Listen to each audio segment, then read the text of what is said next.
राधे कृष्णा दोस्तों, आप सभी का एक बार फिर से मेरे चैनल में स्वागत है।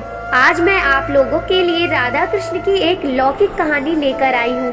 अगर आपको ये कहानी अच्छी लगे तो वीडियो को लाइक, कमेंट, शेयर जरूर कर दें और हमारे चैनल को सब्सक्राइब करना ना भूलें। कहा जाता है कि श्री कृष्ण को केवल दो ही चीजें सबसे ज्यादा प्रिय थी। ये दोनों चीजें भी आपस में एक दूसरे से गहराई से जुड़ी हुई थी, एक बांसुरी और एक राधा। कृष्ण की ही बांसुरी की धुन थी जिससे राधा श्री कृष्ण की तरफ खींची चली गई।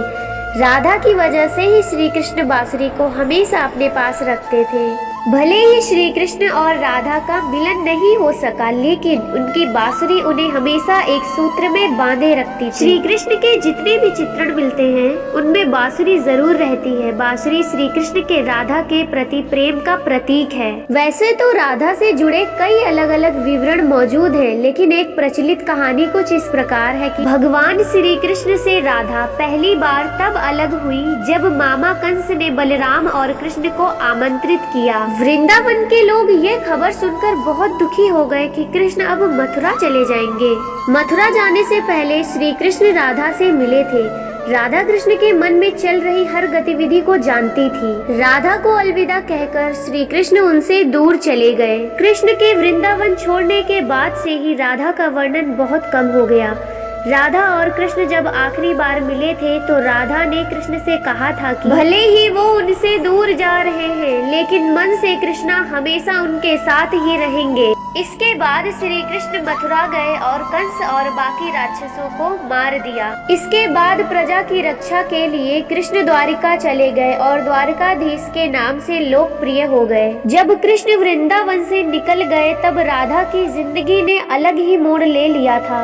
राधा की शादी एक यादव से हो गई। राधा ने अपने दाम्पत्य जीवन की सारी रस्में निभाई और बूढ़ी हुई, लेकिन उनका मन तब भी कृष्ण के लिए समर्पित था।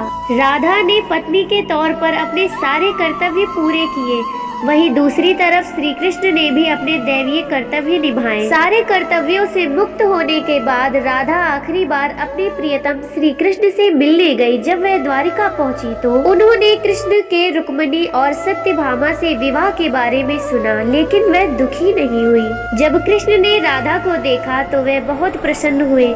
दोनों संकेतों की भाषा में एक दूसरे से काफी देर तक बातें करते रहे। राधा जी को कान्हा की नगरी द्वारिका में कोई नहीं पहचानता था। राधा के अनुरोध पर कृष्ण ने उन्हें महल में एक देविका के रूप में नियुक्त किया। राधा दिन भर महल में रहती थी और महल से जुड़े कार्य देखती थी। मौका मिलते ही वह कृष्ण के दर्शन कर लेती थी, लेकिन महल में राधा श्री कृष्ण के साथ पहले की तरह का आध्यात्मिक जुड़ाव महसूस नहीं कर पा रही थी। इसलिए राधा ने महल से दूर जाने का तय किया। उन्होंने सोचा कि वह दूर जाकर दोबारा श्री कृष्ण के साथ गहरा आत्मीय संबंध स्थापित कर पाएंगी। धीरे धीरे समय बीता और राधा बिल्कुल अकेली और कमजोर हो गई। उस वक्त उन्हें भगवान श्री कृष्ण की आवश्यकता पड़ी। आखिरी समय में भगवान श्री कृष्ण उनके सामने आ गए। कृष्ण ने राधा से कहा कि वह उनसे कुछ मांगे, लेकिन राधा ने मना कर दिया। कृष्ण के दोबारा अनुरोध करने पर राधा ने कहा कि वह आखिरी बार उन्हें बांसुरी बजाते देखना चाहती हैं। श्री कृष्ण ने बांसुरी ली और बेहद सुरीली धुन बजाने लगे। श्री कृष्ण ने दिन रात बांसुरी बजाई जब तक राधा आध्यात्मिक रूप से कृष्ण में विलीन नहीं हो गई।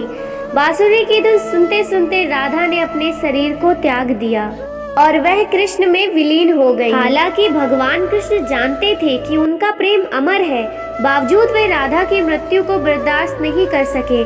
कृष्ण ने प्रेम के प्रतीकात्मक अंत के रूप में बांसुरी को तोड़कर झाड़ी में फेंक दिया। उसके बाद श्री कृष्ण ने जीवन भर कोई बांसुरी या कोई अन्य वादक यंत्र नहीं बजाया। कहा जाता है कि जब द्वापर युग में नारायण ने श्री कृष्ण का जन्म लिया था, तब माँ लक्ष्मी ने राधा रानी के रूप में जन्म लिया था ताकि मृत्यु लोक में भी वे साथ रहें।